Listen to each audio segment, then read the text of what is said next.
لکڑ والی کیفیت ہوتی ہے. اور اس کے بعد ہماری مصنون ایسی مٹی جس کے اندر پانی ملا ہوا ہو اور اس کے اندر سے بدبو آ رہی ہو، الٹا کٹ جاتا ہے. یہ حالت ہماری مصنون کی ہے. اور اس کے بعد آدمی تھوڑا اور گلتا ہے تو کیچڑ بن جاتا ہے. اور اس کے بعد تھوڑا اور گلتا ہے تو پانی بن جاتا ہے. اور پانی بن کر کے مٹی میں مل جاتا ہے، مٹی ہو جاتا ہے. اب دیکھ رہے ہیں ہم نے موت سے حیات کو سمجھا ہے. اگر یہ موت نہ ہوتی تو ہم کو حیات سمجھ میں نہیں آتی. اسی وجہ سے اللہ تبارک و تعالیٰ نے یہاں موت کا تذکرہ پہلے کیا ہے اور زندگی کا تذکرہ بعد میں کیا ہے. زندگی کسے کہتے ہیں اور موت کسے کہتے ہیں؟ زندگی نام ہے بدن سے کسی چیز سے روح کے اتصال کا.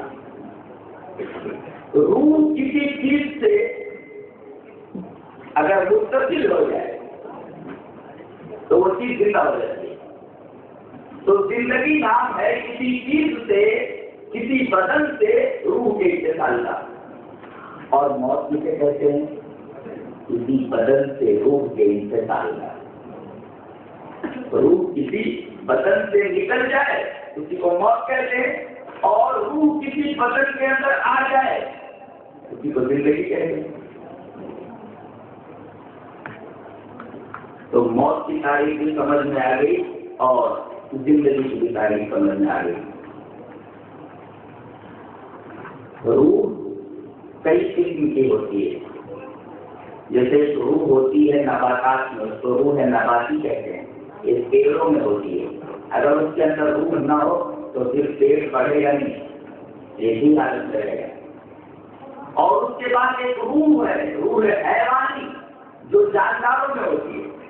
روح نباتی کے اندر صرف نشو و نما ہوتی ہے. پیڑ خالی بڑھتا ہے، اپنی جگہ سے حرکت نہیں کر سکتا، اس لیے کہ اس کے اندر صرف ایک روح ہے، روح نباتی.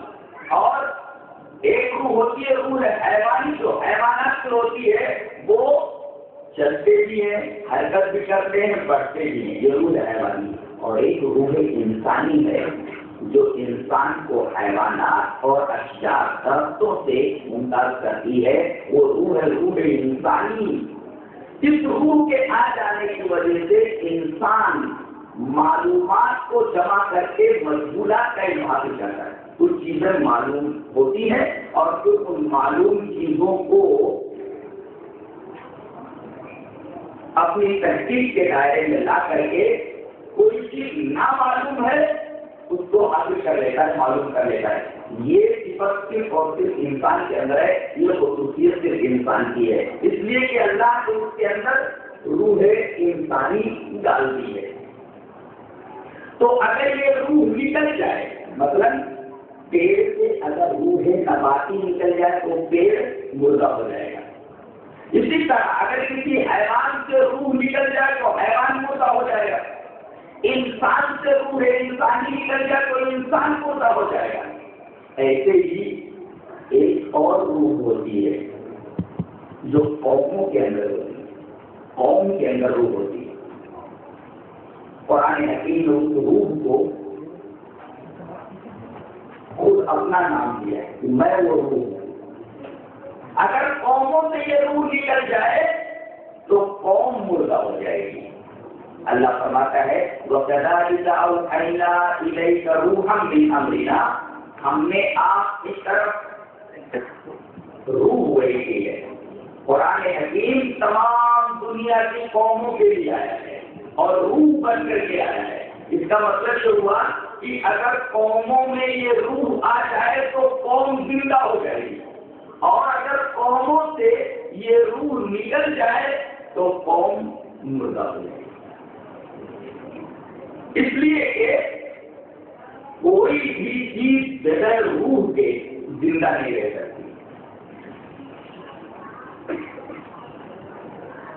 تو یہ روح کی کی ایک قسم ہے جس کو قرآن کہا جاتا ہے، اور قرآن کے بارے میں اللہ تبارک و تعالیٰ نے فرمایا کہ یہ قوموں کے لیے روح کی حیثیت رکھتی ہے۔ تعلیم یہ ہوا کہ اگر روح کسی چیز میں سے نکل جائے تو وہ شے مردہ ہو جاتی ہے۔ کائنات کی روح کیا ہے؟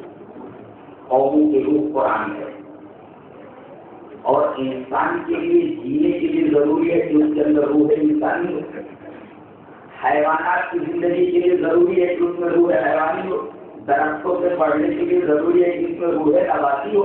اس کائنات کی روح کیا ہے کہ اگر نکل جائے تو فوراً قیامت آ جائے گی؟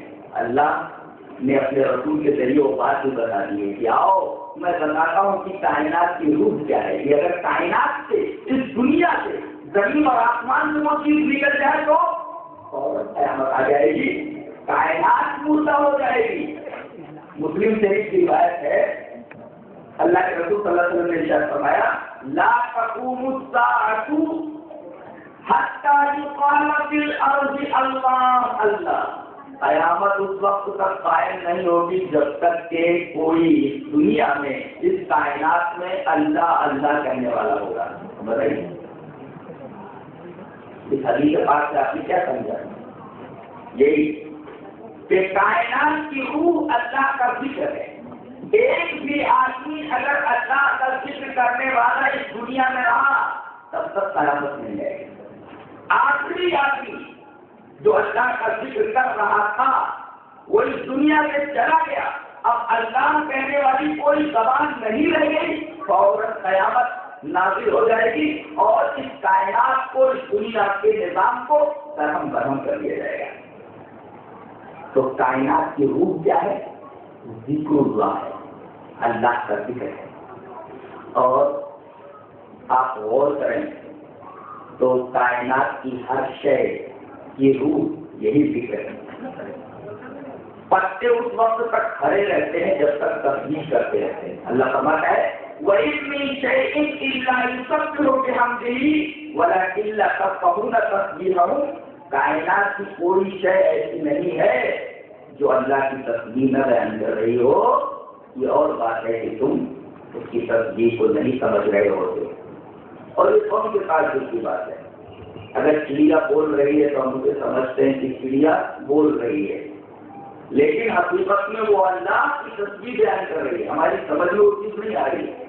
اب اس میں تعجب کی کون سی بات ہے؟ ہم اپنے بھائیوں کی زبان نہیں سمجھ پاتے، انسان ہوتے ہوئے انسان کی بات نہیں سمجھ پاتے۔ اب ایک انسان فرانسیسی میں بول رہا ہے، میں فرانسیسی نہیں جانتا، وہ بول رہا ہے، میری سمجھ میں بات نہیں آ رہی۔ ایک آدمی جرمنی میں بول رہا ہے، مجھے جرمن نہیں آئی، وہ بول رہا ہے، میری سمجھ میں اس کی بات نہیں آ رہی۔ ایک آدمی انگلش بول رہا ہے، میں انگلش نہیں جانتا، میں اس کی بات کو نہیں سمجھ پا رہا ہوں۔ تو جب ایک انسان کی بات کو نہ سمجھ پائے اور اس پر اسے تعجب نہیں ہوتا، تو اگر کوئی شے اللہ کی تسبیح بیان کر رہی ہو، بول رہی ہو، اور ہماری سمجھ میں نہ آ رہا تو ہم کیا کیسے کر سکتے ہیں؟ یہ کہہ سکتے ہیں آپ کہ ہماری سمجھ میں وہ بات نہیں آ رہی۔ جہاں تک اللہ نے فرمایا ہے